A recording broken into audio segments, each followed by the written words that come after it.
नमस्कार, परम आनंद आयुर्वेद में आप सबका स्वागत है। आज हम बात करने जा रहे हैं कि जब आपको शोल्डर इंजरी हो जाती है तो उसके लिए आप क्या आयुर्वेदिक ट्रीटमेंट ले सकते हैं।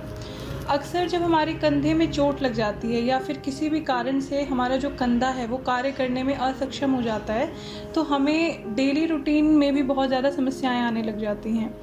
कंधे की चोट किसी भी वजह से हो सकती है, या तो आप कहीं घर में ही काम कर रहे हैं तो आपके ऊपर कोई चीज़ गिर गया या फिर आप गिर गए, उससे आपको चोट लग सकती है, या फिर आप खेल कूद के दौरान आपको चोट लग सकती है। तो बेसिकली जो आज का टॉपिक है वो यही है कि अगर आपको शोल्डर इंजरी हो जाती है, शोल्डर पेन हो रहा है, तो आप उसके लिए क्या ट्रीटमेंट ले सकते हैं। सबसे पहले अगर हम कारणों की बात करें कि किन कारणों की वजह से शोल्डर इंजरी हो सकती है, तो सबसे पहले जैसे मैंने बताया कि आप घर में ही काम कर रहे हैं, आप किसी चीज़ से टकरा गए या फिर कोई चीज़ आपके ऊपर गिर गई, तब भी आपको चोट लग सकती है। उसके अलावा खेल कूद के दौरान अक्सर क्या होता है कि खेल कूद के दौरान हमें चोट लग जाती है, हमें उस टाइम पता नहीं चलता, लेकिन बाद में फिर धीरे धीरे वो पेन बढ़ जाता है, कई बार स्वेलिंग हो जाती है, उसे हम इग्नोर कर देते हैं। उसके अलावा वेट लिफ्टिंग, अगर हम बहुत ज़्यादा हैवी वेट लिफ्ट कर रहे हैं उसकी वजह से भी कई बार जो हमारी शोल्डर है उसमें प्रॉब्लम आ जाती है। उसके साथ ही साथ अगर आप कोई व्यायाम कर रहे हैं, आप जिम जा रहे हैं या फिर आप योग कर रहे हैं, आप एक ही पोजीशन में बहुत ही लंबे टाइम तक अगर आप प्रैक्टिस कर रहे हैं और अगर आप सिर्फ विदाउट ऑब्जर्वेशन अगर स्पेशली अगर आप कर रहे हैं तो आपको शोल्डर इंजरी होने के चांसेस ज़्यादा होते हैं। इसके साथ अगर आपने कभी सर्जरी करवाई है तो सर्जरी की वजह से भी कई बार पोस्ट सर्जरी के जो साइड इफ़ेक्ट्स होते हैं उसकी वजह से भी कई बार आपको शोल्डर पेन हो जाता है। इसके अलावा आपके शरीर में पोषक तत्वों की कमी होना, यानी बढ़ते उम्र के साथ कैल्शियम की कमी होना बॉडी में, या फिर हम आज के टाइम में जो हमारा लाइफस्टाइल है या फिर जो हमारी डाइट है वो इतनी अच्छी नहीं है कि जिसकी वजह से हमारे शरीर में जो पोषक तत्व हैं वो पूर्ण रूप से बने रहें। तो इसकी वजह से भी आजकल छोटी उम्र में भी ऐसी समस्याएं देखने को मिलती हैं जो कि पिछले टाइम में अबव 50 देखने को मिलती थी। तो इसीलिए शरीर में जब पोषक तत्वों की भी कमी होती है तो हमारे जॉइंट्स, हमारे मसल्स वीक हो जाते हैं। तो अभी जो कारण है शोल्डर इंजरी का कम उम्र में, उसका जो मेन कारण यही है कि जो पोषक तत्व हैं हमारे शरीर में जो होने चाहिए वो उतने हैं नहीं, इसकी वजह से भी समस्याएं आने लगी हैं। तो ये तो कुछ कारण हैं जिनकी वजह से आपको शोल्डर इंजरी या शोल्डर पेन की समस्या हो सकती है। बेसिकली अगर हम एग्जाम्पल की बात करें तो जैसे रोटेटर कफ टेंडनाइटिस, ये एक प्रॉब्लम है। बेसिकली इसमें क्या होता है कि जो टेंडन्स होते हैं उसमें सूजन आ जाती है। टेंडनाइटिस यानी आइटिस मतलब इन्फ्लेमेशन, यानी सूजन आ गई है आपके टेंडन में।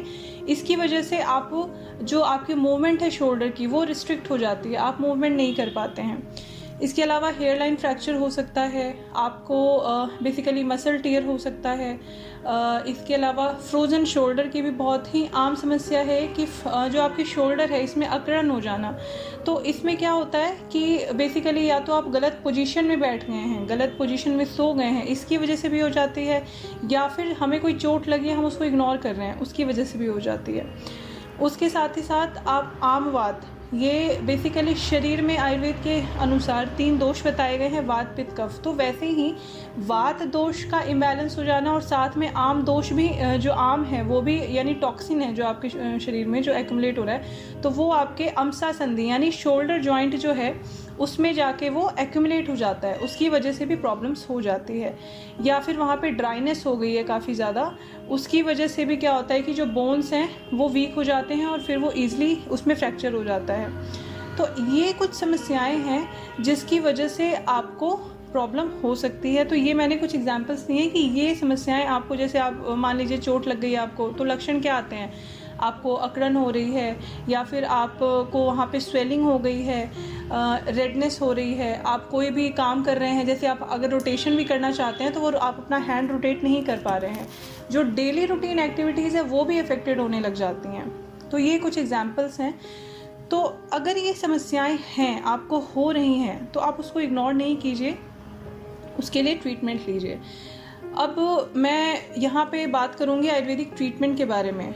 तो अगर आपको स्पोर्ट्स की वजह से या फिर आपको बेसिकली किसी भी कारण से अगर आपको शोल्डर इंजरी हो गई है तो उसमें आप क्या आयुर्वेदिक ट्रीटमेंट ले सकते हैं, हम इसके बारे में बात करते हैं। तो सबसे पहले हम बात करेंगे इसमें नस्यम के बारे में। नस्यम बहुत लोगों को ये पता होता है कि नस्यम सिर्फ नाक से संबंधित समस्याओं में ही दी जाती है, लेकिन अभी रिसेंट में हमारे चैनल पे वीडियो डली है नस्यम की, जिसमें बहुत ही अच्छे से बताया है कि नस्यम बेसिकली कौन कौन से रोगों में दी जाती है।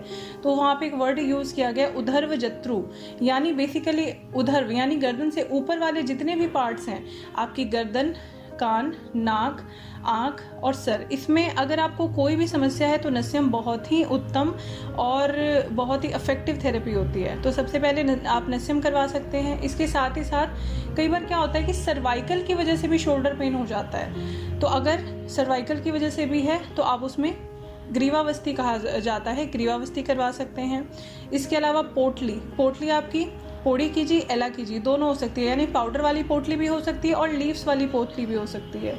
इसके साथ उपनाह, परिषेक यानी धारा, यानी आपकी शरीर जो भी अफेक्टेड एरिया है, जैसे शोल्डर है तो इस पे धारा गिराई जाएगी, या फिर इस पार्ट को बेसिकली तेल में डुबाना यानी स्नान करवाना, ये इसका मतलब है।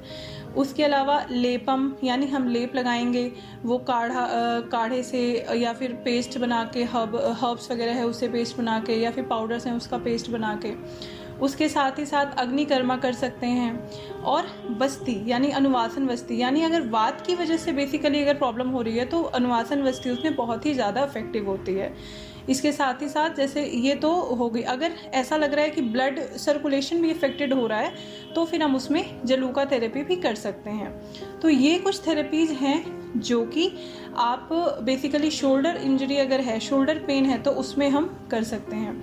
इसके साथ ही साथ ये तो मैंने शोधन चिकित्सा बताई। शमन चिकित्सा क्या होगी, जैसे कुछ मेडिसिन भी साथ में चलेंगी आपकी, योगराज गुल्लू है, मुस्तादी मर्म कषाय है, दशमूल कषाय है, इसके साथ ही और भी कुछ मेडिसिन चलती हैं। तो आपकी प्रकृति कैसी है, आपकी इंजरी कैसी है, तो इन सभी चीज़ों को ध्यान में रखते हुए शोधन चिकित्सा और शमन चिकित्सा डिसाइड की जाती है। यहाँ पे मैं सिर्फ एक ही बात बोलना चाहूँगी कि अगर आपको समस्या है तो आप उसको इग्नोर नहीं कीजिए। और जैसे बेसिकली क्या होता है कि हम किसी स्पोर्ट्स फील्ड से हैं या फिर हम किसी चीज़ की प्रैक्टिस कर रहे हैं, तो अगर हमें चोट लग जाती है तो हम बहुत ही जल्दी घबरा जाते हैं और हम इंस्टेंट उसका ट्रीटमेंट ढूंढते हैं। फिर इंस्टेंट ट्रीटमेंट में क्या आंसर आता है कि आप सर्जरी करवा लीजिए, लेकिन आप सर्जरी करवाते हैं तो सर्जरी के बाद हीलिंग में भी टाइम लगता है और रिकरेंट होने के भी चांसेस रहते हैं। तो क्योंकि ऐसे बहुत सारे केसेस भी देखे गए हैं कि आपने सर्जरी करवा ली लेकिन कुछ समय के बाद फिर आपको दोबारा से वो प्रॉब्लम हो जाती है, फिर आपको दोबारा से सर्जरी करवानी पड़ती है। तो इससे बेटर है कि आप एक बार आयुर्वेदिक ट्रीटमेंट अपनाएं। ये ट्रीटमेंट जो कोर्स है, बेसिकली आप मान लीजिए आपको फ्रोजन शोल्डर की समस्या हो गई है तो आप ज़्यादा नहीं 7 to 21 days according to, basically depends कि आपको समस्या कितनी गंभीर है, उसके अकॉर्डिंग हम डेज भी जो करते हैं डिसाइड, वो उसी को अकॉर्डिंग करते हैं। तो आप जैसे मान लीजिए जितनी भी मैंने आपको थेरेपीज़ बताई हैं, परिषेक, उसके अलावा आपका अभ्यंगम हो गया, स्नेहन स्वेदन हो गया, नाड़ी स्वेद हो गया, परिषेक हो गया, उपनाह हो गया, लेपम, ये जितनी भी मैंने बताई हैं, तो ये इट डिपेंड्स कि प्रॉब्लम कितनी गंभीर है। इसमें से हो सकता है कि हम सारी भी करें और ऐसा भी हो सकता है कि इसकी 2 या 3 थेरेपी से ही आपकी जो प्रॉब्लम है वो ठीक हो जाएगी। तो बेसिकली जो आयुर्वेदिक ट्रीटमेंट्स हैं जैसे कि परिषेक है या पोटली है, अभ्यंगम स्वेदन है, तो ये क्या करते हैं बेसिकली कि ये सिर्फ आपकी प्रॉब्लम को ठीक नहीं कर रहे हैं, जो कारण है उसको भी दूर करते हैं, जड़ से दूर करते हैं। और दूसरा, जो इनमें काढ़ा या फिर जो इसमें मेडिसिन यूज़ की जाती हैं तो वो धातुओं का जो क्षय हो रहा है, यानी जैसे मैंने एक वो कारण बताया था कि पोषक तत्वों की कमी होना, तो कहीं ना कहीं धातुओं का भी क्षय हो रहा है, तो उसमें भी वो बल प्रदान करते हैं, यानी आपका जो मांस है, जो आपकी संधियां हैं, उसको वो बल देते हैं। तो जो आपकी प्रॉब्लम है वो रिकरेंट होने के जो चांसेस होते हैं वो बिल्कुल कम हो जाते हैं, यानी ना के बराबर हो जाते हैं। तो इसीलिए अगर आपको जो मेरी वीडियो देख रहे हैं, अगर आप में से किसी को भी अगर ऐसी समस्या है, आपके शोल्डर इंजरी है या शोल्डर में पेन है, तो आप सर्जरी की तरफ ना जाते हुए आप एक बार आयुर्वेदिक ट्रीटमेंट अपनाएं। इसके रिजल्ट्स बहुत अच्छे हैं और कुछ ही दिनों में जो आपकी समस्या है वो ठीक हो जाती है। तो आज की वीडियो में सिर्फ इतना ही। अगली बार फिर मिलती हूँ आयुर्वेद से जुड़े कुछ नए तथ्य लेकर। तब तक के लिए धन्यवाद।